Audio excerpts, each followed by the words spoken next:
Request था कि आपको बुलाया जाए। देखिए, ये है आपके हिंदी प्रश्न पत्र में, ये परीक्षा जब आप दीजिएगा हिंदी की, तो हिंदी का प्रश्न पत्र 4 खंडों में मिलेगा आपको।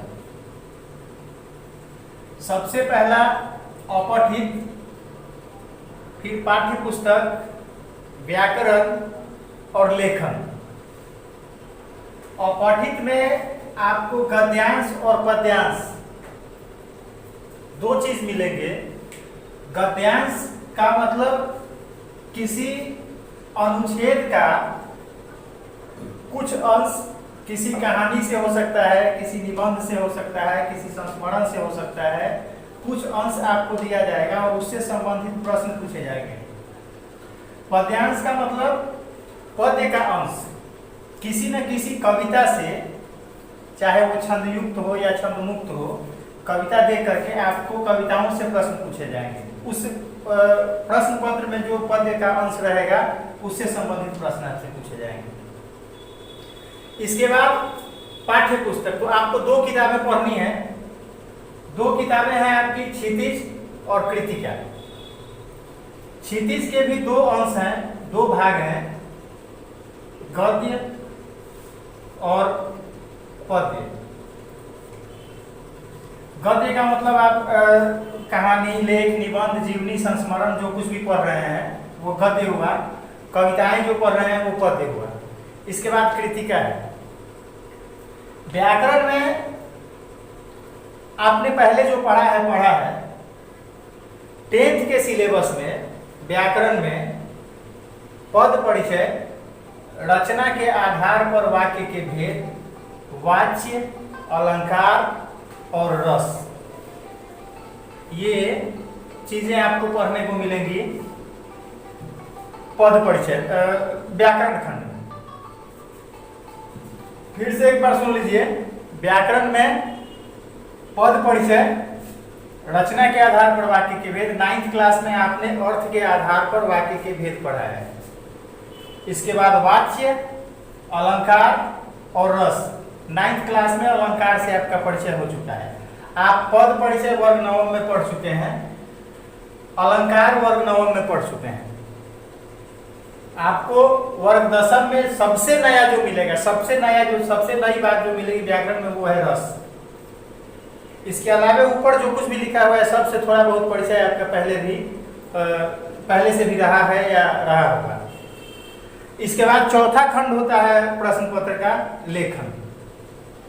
तो लेखन में आपसे निबंध, पत्र, सूचना, विज्ञापन, संक्षेपण, उत्प्लावन, ये सारी चीज लेखन खंड में आपसे पूछे जाते हैं। व्याकरण में जैसा कि हमने पहले भी बताया है कि पद परिचय जो है, यदि आपके प्रश्न पत्र में पूछता है, जरूरी नहीं है कि सारा कुछ पूछ ही एक ही बार में आ जाएगा, लेकिन 14 या 16 नंबर के जो भी प्रश्न आपके प्रश्न पत्र में आएंगे परीक्षा में, यदि उसमें पद परिचय पूछता है तो कम से कम 4 नंबर का पूछेगा। पद परिचय कम से कम 4 नंबर का पूछता है। इस तरीके से महत्वपूर्ण चीज है। पहले जो चर्चा हुई है, हम एक बार फिर इसको समझा देते हैं।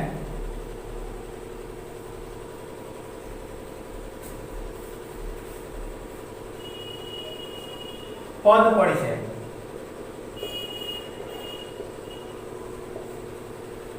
सबसे पहले आप ये जाने कि पद है क्या।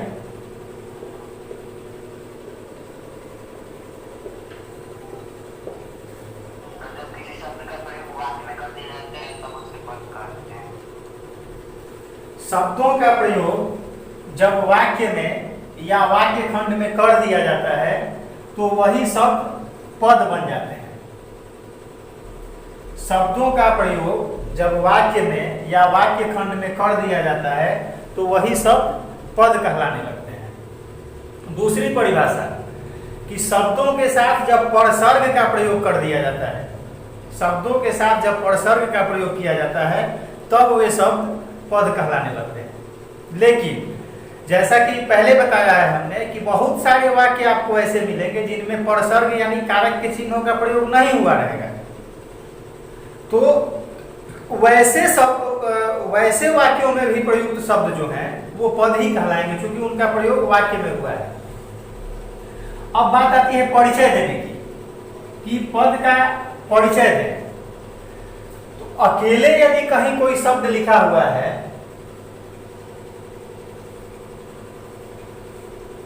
अभी जैसे लड़का शब्द लिखा गया है, तो लड़का शब्द के संबंध में यदि आपसे कुछ पूछा जाता है तो आप क्या कहेंगे इसके बारे में। और दूसरी सबसे जरूरी बात मैं आपको यहाँ बता दूं कि पद परिचय जो है व्याकरणिक दृष्टिकोण के आधार पर दिया जाता है।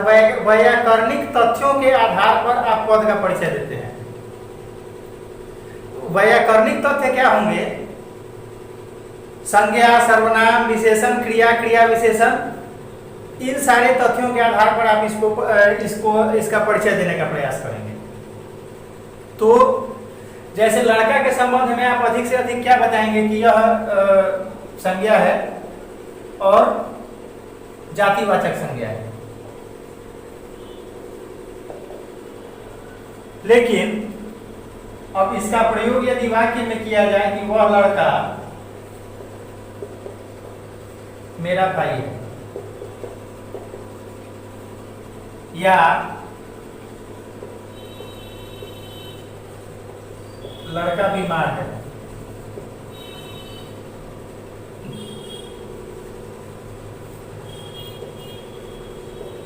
उस लड़के को यहां बुलाइए।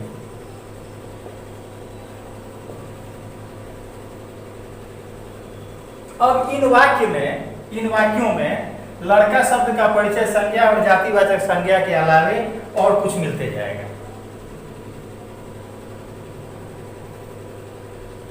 जैसे इसमें आपसे पूछा जाए कि है क्या पद परिचय दीजिए, तो यहाँ यदि है लिखा हुआ है तो कुछ नहीं है, क्या कहेंगे ज्यादा से ज्यादा कि क्रिया है, सहायक क्रिया है, ठीक है।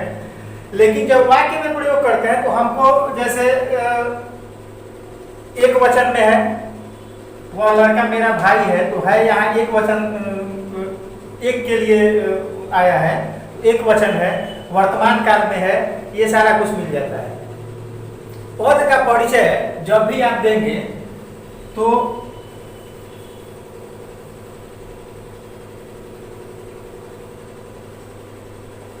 लिंग, वचन, काल, कारक, ये मुख्य रूप से देखा जाता है कि स्त्रीलिंग है कि पुल्लिंग है, एक वचन में है कि बहुवचन में है। हिंदी में दो ही लिंग होते हैं, स्त्रीलिंग और पुल्लिंग। और हिंदी में हर शब्द का कोई ना कोई लिंग है, हर शब्द का कोई ना कोई लिंग है। हिंदी में जितने शब्दों का प्रयोग हम करते हैं सब या तो स्त्रीलिंग है या पुल्लिंग है। और लिंग निर्णय करने का सबसे आसान तरीका है, आपको किसी शब्द के बारे में पता करना है कि ये स्त्रीलिंग है कि पुल्लिंग है, तो सबसे आसान तरीका है कि उस शब्द से एक छोटा सा वाक्य बनाइए। कोई वाक्य, एक ऐसा छोटा सा वाक्य बनाइए जिससे कि उसके बारे में पता चल जाए कि ये स्त्रीलिंग है कि पुल्लिंग है। जैसे पानी या आंख,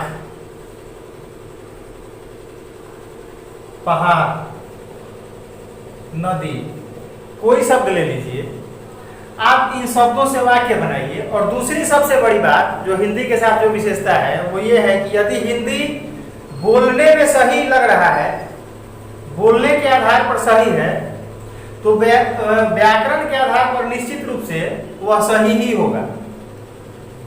मतलब 98% ये उम्मीद किया जा सकता है कि यदि बोलने में सही है तो व्याकरण के आधार पर वो सही है। अब आप पानी से वाक्य बनाइए, पानी बहता है, पानी बहती है। आंख बड़ा है, आंख बड़ी है, या आंख छोटा है, आंख छोटी है। पहाड़ ऊंचा है, पहाड़ ऊंची है। नदी लंबी है, नदी लंबा है। और आपको खुद लगेगा कि कौन सा वाक्य हम बोल रहे हैं तो सही है और कौन बोल रहे हैं तो गलत लग रहा है। तो जो आपको सही लगे वही व्याकरण के आधार पर भी सही है। नदी लंबा है, नदी लंबी है, आपको क्या सही लग रहा है? नदी लंबी है। तो यदि नदी लंबी है यानी नदी जो है स्त्रीलिंग शब्द है। नदी का लिंग हो गया स्त्रीलिंग। पहाड़ ऊंचा है, पहाड़ ऊंची है। तो पहाड़ ऊंचा है अच्छा लग रहा है कि पहाड़ ऊंची है अच्छा लग रहा है? पहाड़ ऊंचा है यदि अच्छा लग रहा है, अच्छा पहाड़ ऊंचा है ही लग रहा है, तो इसका मतलब है कि पहाड़ जो है वो पुल्लिंग है। तो एक ऐसा छोटा सा वाक्य बना लेते हैं और छोटा सा वाक्य बना करके उस शब्द का हम लिंग निर्णय कर लेते हैं, ये पता कर लेते हैं कि ये स्त्रीलिंग है या पुल्लिंग है।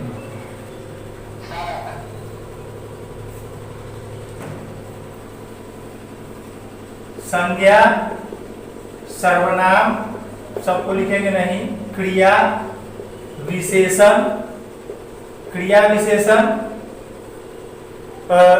लिंग वचन काल कारक पहले बता चुके। इन सारे चीजों का विश्लेषण करके, इन सारे चीजों के आधार पर आप किसी शब्द का या किसी पद का परिचय देते हैं। और एक पद के लिए कम से कम प्रयास ये किया जाता है कि हम 3 परिचय लिख दें।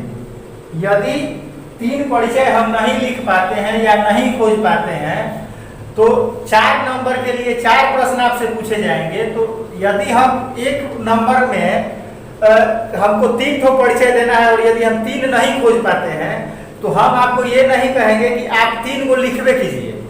यदि आपके दिमाग में 2 ही बातें आ रही हैं, 2 ही तथ्य खोज पा रहे हैं, तो 2 को लिख करके आगे बढ़ जाइए, उसमें बहुत अधिक उलझने की जरूरत नहीं है। आप प्रयास ये करेंगे कि हम कम से कम 3 परिचय दे दें, लेकिन यदि 3 नहीं दे पाते हैं तो 2 ही दे करके आगे बढ़ जाए। ठीक है।